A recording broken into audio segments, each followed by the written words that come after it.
আসসালামু আলাইকুম। আপনারা শুনছেন গ্রাম বাংলা ছায়ার দুনিয়া। বাংলার ভূত, বাংলার ভয়, উল্টো পাল্টা গল্প নয়। আজ আপনারা শুনবেন একটা খুবই সুন্দর গ্রাম বাংলা ভূতের গল্প।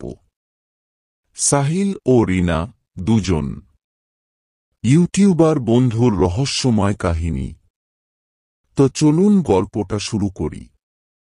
সাহিল ও রিনা দুজন বন্ধু একটি হরর ইউটিউব চ্যানেল চালায়। তারা গ্রাম বাংলার ভূতের গল্প নিয়ে ভিডিও বানিয়ে ভাইরাল হয়েছে। প্রতিটি ভিডিওতে তারা ভৌতিক জায়গায় গিয়ে রেকর্ড করে। তাদের সাম্প্রতিক ভিডিওগুলোর জন্য তারা বাঁশতলার পাশে একটি পরিত্যক্ত জমিদার বাড়ি বেছে নেয়। জমিদার বাড়িটি নিয়ে বহু পুরনো কাহিনী প্রচলিত। বলা হয়, জমিদারের পরিবারকে হত্যা করার পর সেখানে আত্মারা আটকে গেছে। বাড়ির কাছাকাছি গেলে রাতের বেলা কান্না, হাসি আর কখনো পায়ের শব্দ শোনা যায়। স্থানীয়রা সবাই এই জায়গা এড়িয়ে চলে। রিনা প্রথমে যেতে ভয় পেলেও সাহিল তাকে বোঝায়, আমাদের চ্যানেলের ভিউ বাড়াতে হলে এটাই সেরা সুযোগ। ভাবো, জমিদার বাড়ির অভিশপ্ত ইতিহাস নিয়ে ভিডিও। তারা পরিকল্পনা অনুযায়ী রাতে সেখানে যায়। হাতে ক্যামেরা, মাইক্রোফোন আর একটি টর্চ। বাড়িতে ঢুকতেই তাদের অদ্ভুত এক শীতল অনুভূতি হয়। রিনা ফিসফিস করে বলে, সাহিল, আমার মনে হচ্ছে এখানে কিছু একটা আছে। আমাদের ফিরে যাওয়া উচিত। কিন্তু সাহিল আত্মবিশ্বাসী। সে বলে, ভয় পেও না। আমরা এখানে ভিডিও বানাতে এসেছি। ঠিক মতো কাজ করলেই সব ঠিক হবে। তারা রেকর্ডিং শুরু করে।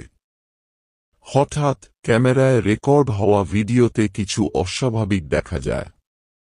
একটি ছায়ামূর্তি দ্রুত তাদের পিছনে দিয়ে যায়।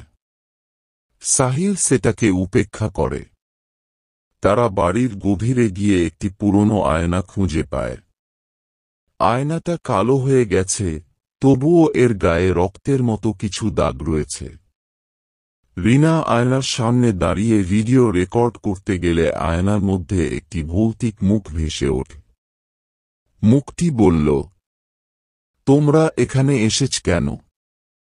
সাহিল চিৎকার করে বলে, কে তুমি? আয়নার ভেতর থেকে একটি কালো ছায়া বেরিয়ে তাদের ঘিরে ধরে।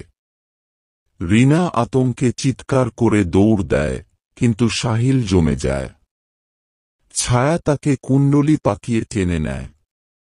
পরদিন সকালে স্থানীয় পুলিশ জমিদার বাড়ির পাশ থেকে রিনাকে অচেতন অবস্থায় উদ্ধার করে।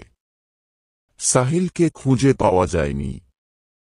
রিনা জ্ঞান ফেরার পর বলে, ওরা ওকে নিয়ে গেছে। ও ফিরে আসবে না। কিন্তু ঘটনা এখানেই শেষ হয়নি।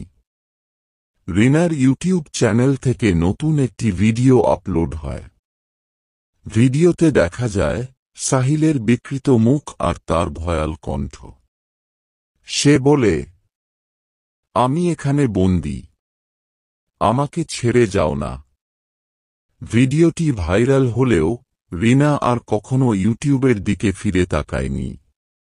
কিন্তু এখনো মাঝে মধ্যে সেই জমিদার বাড়ির দিকে কেউ গেলে সাহিলের আর্তচিৎকার শুনতে পায়।